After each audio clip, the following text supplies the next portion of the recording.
अस्सलामुअलैकुम स्टूडेंट्स। आज के अपने इस लेक्चर में हम डिस्कस करने जा रहे हैं एक टर्मिनोलॉजी, ठीक है, जिसको हम कहते हैं टर्म ऑफ ट्रेड। ये कॉन्सेप्ट जो है टर्म ऑफ ट्रेड का, इसका मतलब क्या है?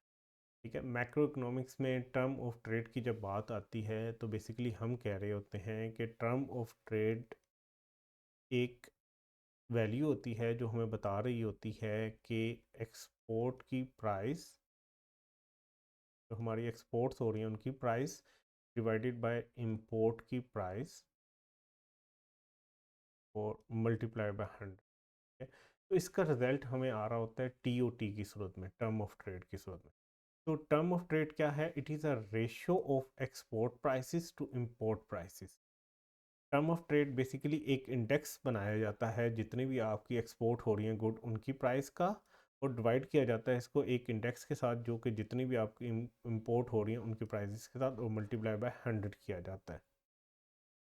एक एग्जांपल करते हैं कि सपोज जो है ना, एक साल के अंदर या कोई भी हमें जो गिवन टाइम पीरियड है उसके अंदर अगर एक्सपोर्ट की प्राइसेस का इंडेक्स ये बता रहा है कि उसमें इंक्रीज़ आया है, एक्सपोर्ट की प्राइसेस इंक्रीज़ हुई हैं 20% से, और इंपोर्ट की प्राइस जो है वो इंक्रीज़ हुई है 10% से, तो देन टी ओ टी यानी टर्म ऑफ ट्रेड जो है वो कैलकुलेट किया जाएगा ऐसे।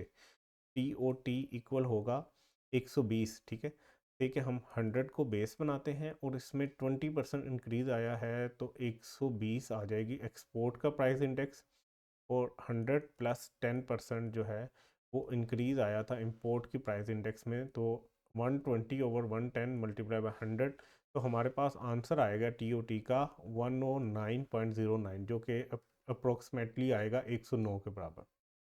अच्छा, जिसका मतलब क्या है? 109 का मतलब ये है कि आपकी टर्म ऑफ ट्रेड यानी टीओटी जो है उसने इम्प्रूव किया है। अब ये वर्ड आपने याद रखना है, इम्प्रूव किया है 9% से। ठीक है, और अगर इसकी जगह हम ये कह रहे होते हैं कि हमारी एक्सपोर्ट ज़्यादा, सॉरी, इंपोर्ट की प्राइस ज़्यादा हुई होती, से कि वो 120 होती और ये 110 होती, तो हम कहते हैं कि वर्स हुआ है। ठीक है, यहाँ पे अगर एक्सपोर्ट का प्राइस इंडेक्स बड़ा है इंपोर्ट के प्राइस इंडेक्स से, तो हम कह रहे हैं कि इम्प्रूव हुई है 9%। ठीक है, चेंज ग्रेटर देन 100, अगर 100 से ज़्यादा चेंज आ रहा है तो ये इम्प्रूवमेंट को शो करता है, और अगर 100 से लेस आ रहा हो तो फिर ये वर्स होने को शो कर रहा होता है। ठीक है, and vice versa. Term of trade जो है ना, ये set to improve when export prices rise faster than the import prices. ठीक है, हम कब कहेंगे कि टीओटी जो है वो इम्प्रूव कर गया है? ये तब कहेंगे जब आपकी एक्सपोर्ट की प्राइसेस जो है, एक्सपोर्ट की प्राइसेस में जो चेंज आया है वो ग्रेटर आया हो इंपोर्ट की प्राइसेस। ठीक है, तो हम कहेंगे टीओटी इम्प्रूव कर गया। और हम कहेंगे टीओटी वर्स हो गया है अगर एक्सपोर्ट की प्राइसेस में जो चेंज आया है, राइज आया है, वो कम आए इंपोर्ट की प्राइस की निस्बत। ठीक है, इम्प्रूविंग टर्म ऑफ ट्रेड का मतलब ये है कि भाई आपकी जो एक्सपोर्ट हो रही है ना वो महंगी हो रही है, और इंपोर्ट जो हो रही है वो सस्ती हो रही है, तो अच्छी बात लगती है आपको देखने में।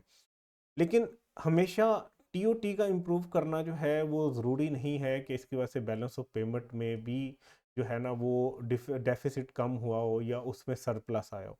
मतलब अगर हम कहें कि टीओटी जो है वो इम्प्रूव कर रहा है किसी कंट्री का, तो लाजमी नहीं है वहाँ पे बैलेंस ऑफ पेमेंट जो है वो सरप्लस में ही जा रहा हो। ठीक है, इसकी वजह क्या है? इसकी वजह यह है कि एक्सपोर्ट की प्राइसेस जब बढ़ रही होंगी तो हो सकता है आपकी एक्सपोर्ट की क्वांटिटी कम हो जाए, लोग आपकी चीज़ें एक्सपोर्ट करना, मतलब बाहर खरीदना कम कर दें, तो एक्सपोर्ट की क्वांटिटी कम हो जाए। हाँ, उसकी प्राइस तो बढ़ गई है लेकिन क्वांटिटी कम हो जाए, तो इससे हो सकता है मज़ीद आप डेफिसिट में भी चल जाए। ठीक है, this is because the term of trade refer to the prices whereas the balance of payment take both price and quantities into account. ठीक है, हम बैलेंस ऑफ पेमेंट की जब बात करते हैं तो उसमें प्राइस को भी लेते हैं, क्वांटिटी को भी लेते हैं, लेकिन टीओटी में सिर्फ हम जो है प्राइसेस का बात कर रहे होते हैं।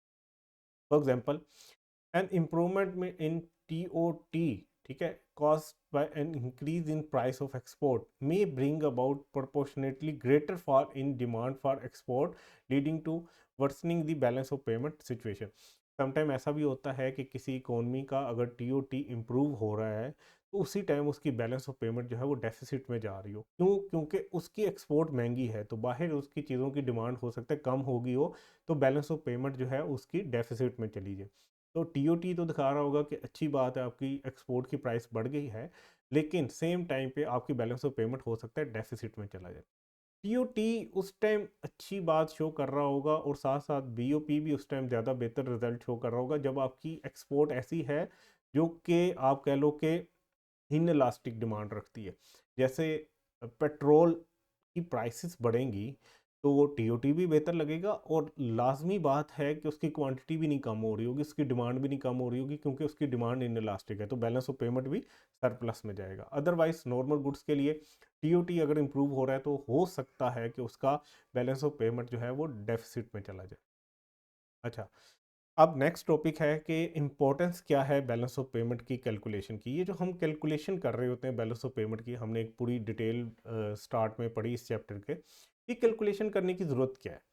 ठीक है, बेसिकली बैलेंस ऑफ पेमेंट जो है ये एक इंडिकेटर के तौर पे काम करता है कि हम ये देख सकते हैं कि हमारी इकोनॉमी की डायरेक्शन अच्छी तरफ जा रही है कि बुरी तरफ, हमारी परफॉर्मेंस कैसी है, किस डायरेक्शन में परफॉर्मेंस जा रही है। ठीक है, और इस परफॉर्मेंस को देखते हुए हमारी जो अथॉरिटीज़ होती हैं वो अपनी पॉलिसी से रिलेटेड जो है ना वो डिसीजन मेकिंग कर सकती हैं।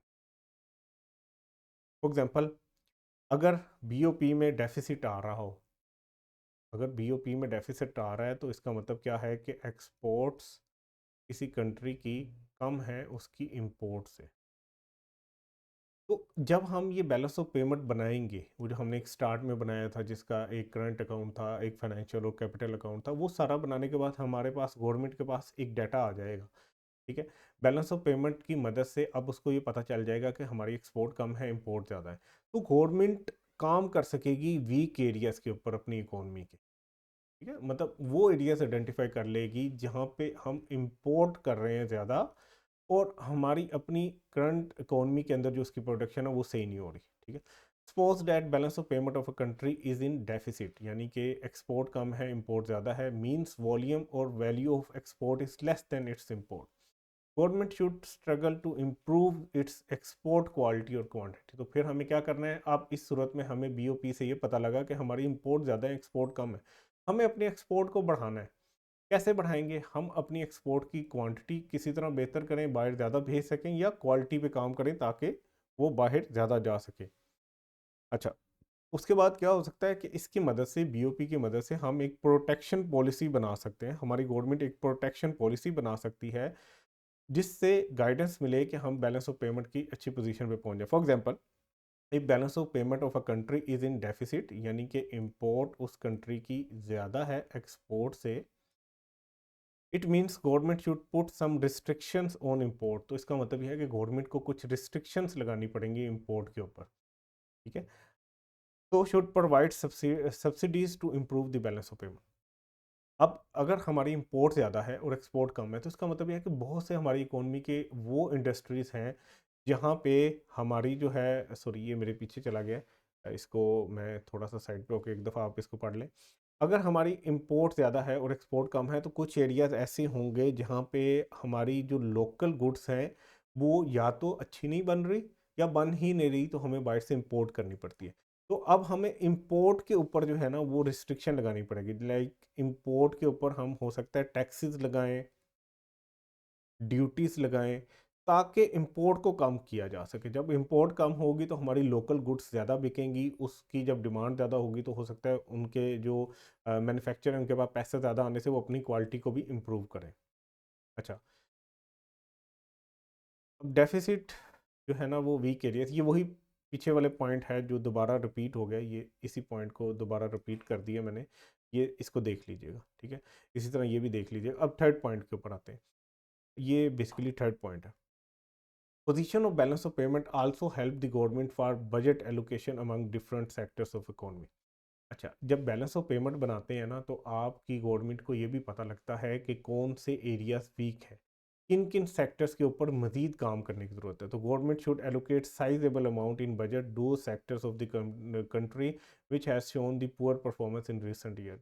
जिनके अंदर बहुत ही पुअर परफॉर्मेंस हुई है, जहाँ से हम एक्सपोर्ट नहीं कर सके बल्कि हमें एक्सपोर्ट करनी पड़ी, इंपोर्ट करनी पड़ी है। लाइक समटाइम क्या होता है कि आपको इवन पाकिस्तान में भी समटाइम आपको गंदम भी इंपोर्ट करनी पड़ती है। तो हमें ये पता लगेगा कि भाई हमारा मुल्क एक एग्रीकल्चरल कंट्री है, और अगर हम गंदम को इंपोर्ट कर रहे हैं ना, तो इसका मतलब ये है कि हमने हमारा ये जो गंदम वाला सेक्टर है ना, इसने बहुत पुअर परफॉर्मेंस किया, तो इसके ऊपर काम करने की ज़रूरत है। तो इससे ये भी आइडेंटिफाई होते हैं वो सेक्टर्स भी जिनके ऊपर हमें मज़ीद जो है वो काम करने की ज़रूरत है।